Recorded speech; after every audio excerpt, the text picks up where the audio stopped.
시장 시장을 바라보면서 종합주가 지수를 이제 투자 심리가 유축이 되면, 야, 1400포인트에서 아직도 주가가 떨어졌는데 2600포인트인데? 그죠? 거의 뭐 2배 이상이잖아. 2020년 기준으로 보면. 자꾸 그렇게 계산을 하려고 그런다고. 그런데 지난번에도 이야기한 것처럼, 그죠? 우리나라 시가총액 부분은 펄을 기준으로 하는 건 그만큼의 가치가 올라와 있느냐.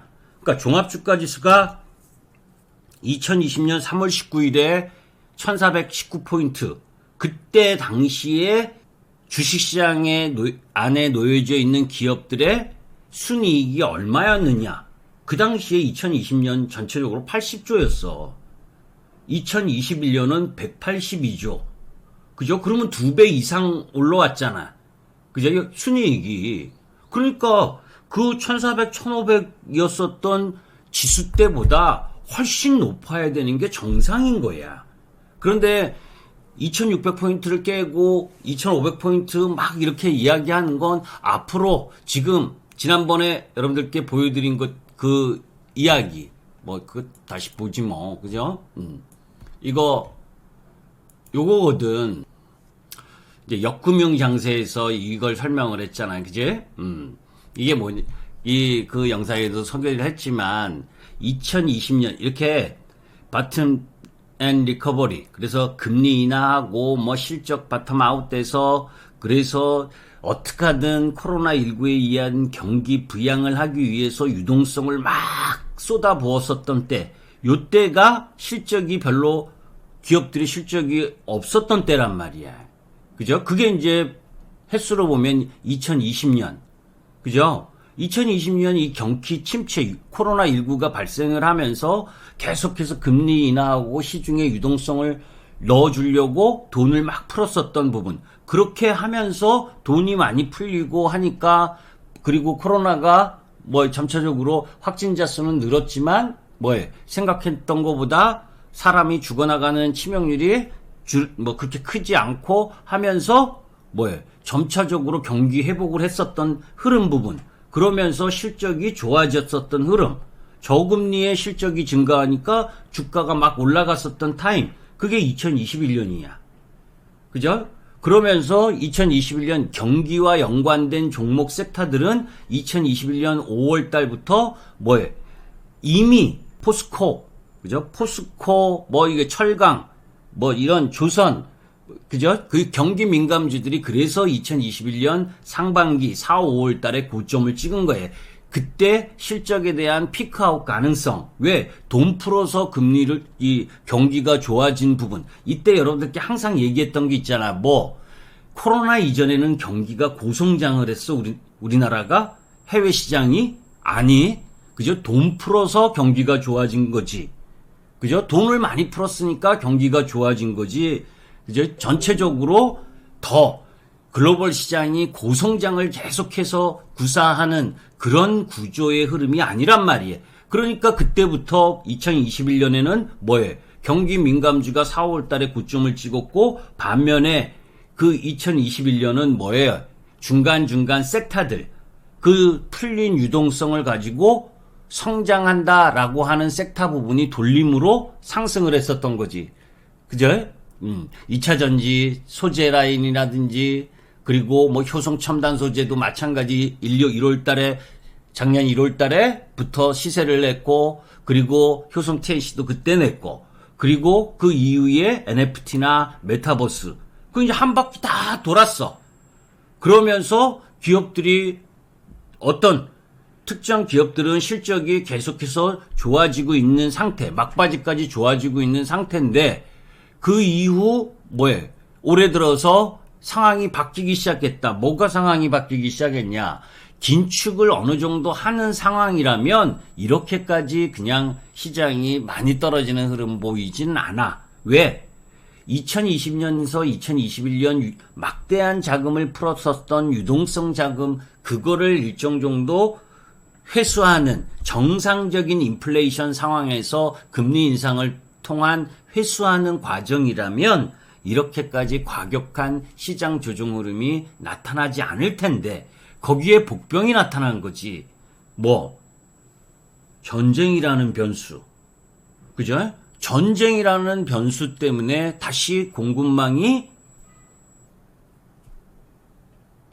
부담스러운 흐름이 됐고, 거기에 원자재 유가부터 시작해서 인플레이션, 곡물 가격까지 인플레이션 우려가 더 진행되는, 거기에 플러스 중국이 제로 코로나를 계속 고수를 하니까, 그제? 실적이 좋았었던 놈들도 앞으로 조금 안 좋아할 수 있고, 실적이 안 좋았던 놈들은 더 안 좋아질 수 있다는 거.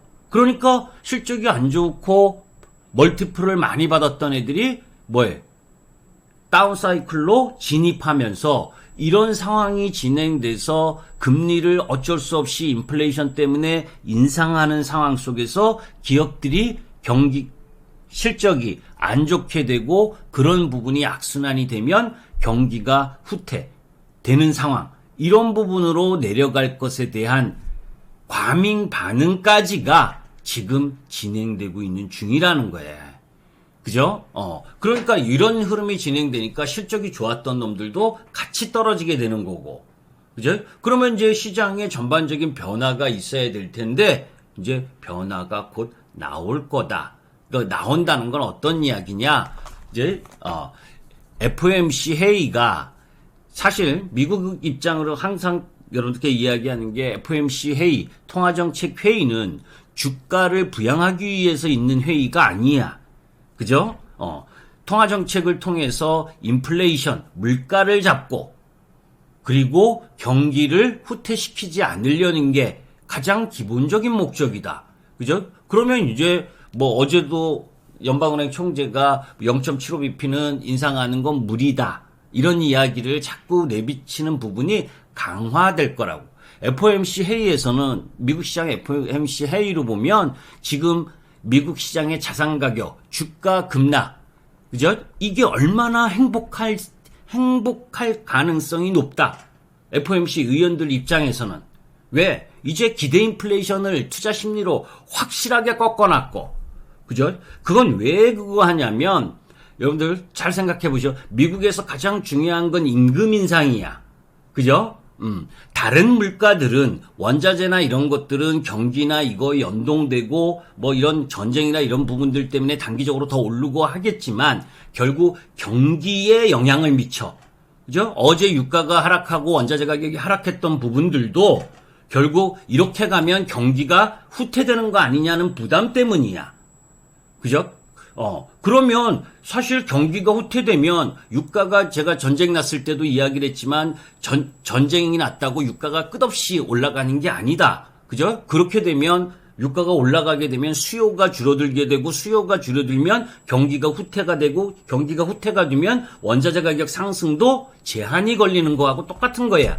그러면 미국 시장에서 물가를 잡는 부분에 있어서 여러 가지 부분이 있는데, 그 속에서 미국 시장에서 지금 가장 중요한 이번 주에 발표될 소비자 물가지수, 생산자 물가지수 이런 부분들 중에서 이미 뭐 중고차 가격이나 이런 건 떨어졌다는 건 다 알 거고, 그죠? 거기에 절대적 레벨에 위로 올라가 있는 유가와 원자재 가격에 대한 부담은 금방 사그러지는 게 아니다라는 것도 이미 우리가 알고 있고, 그런 가운데에서 가장 중요한 핵심 부분이 노동력, 임금이단 말이야. 임금은 한번 올리면 떨어지지가 않으니까, 좀처럼.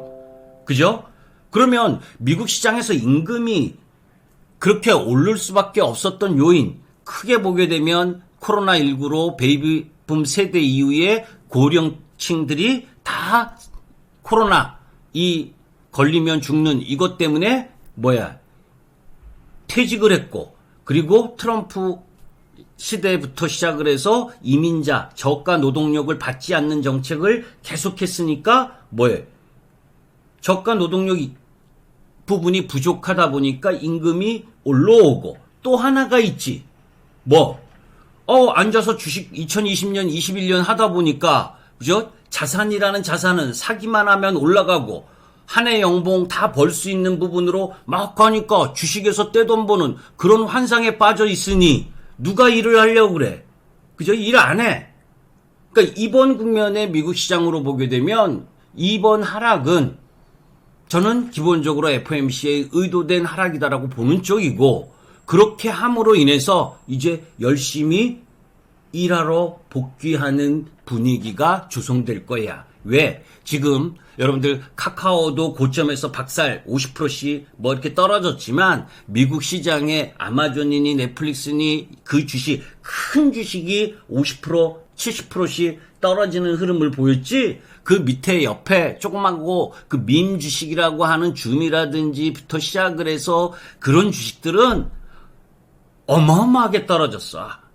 응? 10%, 20%가 아니라 7, 80%, 8, 90% 급락. 그게 다 뭐예요? 그런 주식은 실적 없는데 유동성의 힘으로 막 올랐다 내렸다 했던 주식들이잖아. 가상화폐부터 시작을 해서. 그럼 뭐예요 이제는? 거기에 그 주식이 8, 90%씩 고점에서 밀렸는데 팔 수도 없고 더 살 돈도 없고. 그죠? 그러면 뭐예요? 직업전선에 뛰어들어야지. 그죠? 그래서 서비스업 지수가 낮아지는 흐름 부분, 그런 노동 참여 인구가 많아지는 흐름이 전개가 돼야 임금 인상도 더뎌지고 그런 부분들이 전체적인 인플레이션의 부담을 완화시킬 수 있는 향후 국면으로 간다라고 보는 거예요. 그래서 이번 급락은 오히려 상반기 내내 계속해서 매파적 이야기를 할 수밖에 없었던 미국 FOMC의 의도, 그 흐름들 속에서 아주 당연하고 자연스러운 하락 부분이 나온 거다. 그런 과정에 그 이야기보다 더 중요한 건 이제 이런 경기 후퇴의 징조가 확실하게 있느냐? 아직 없어. 미국 시장이나 우리 시장이나. 그런데 그렇게 될 수 있다는 부담까지를 감안해서 지금 시장이 떨어진 거야. 그러니까 아까 자꾸 펀더멘탈을 이야기를 하는 거라고. 그러니까 쫄지 말라고. 아셨죠? 그런 안 좋은 우려까지를 반영해서 이미 주가는 내려와 있는 거란 말이에요. 아셨죠? 그러니까 지금 위치는 잘 견뎌야 되는 자리다. 이해되지? 무슨 얘기인지?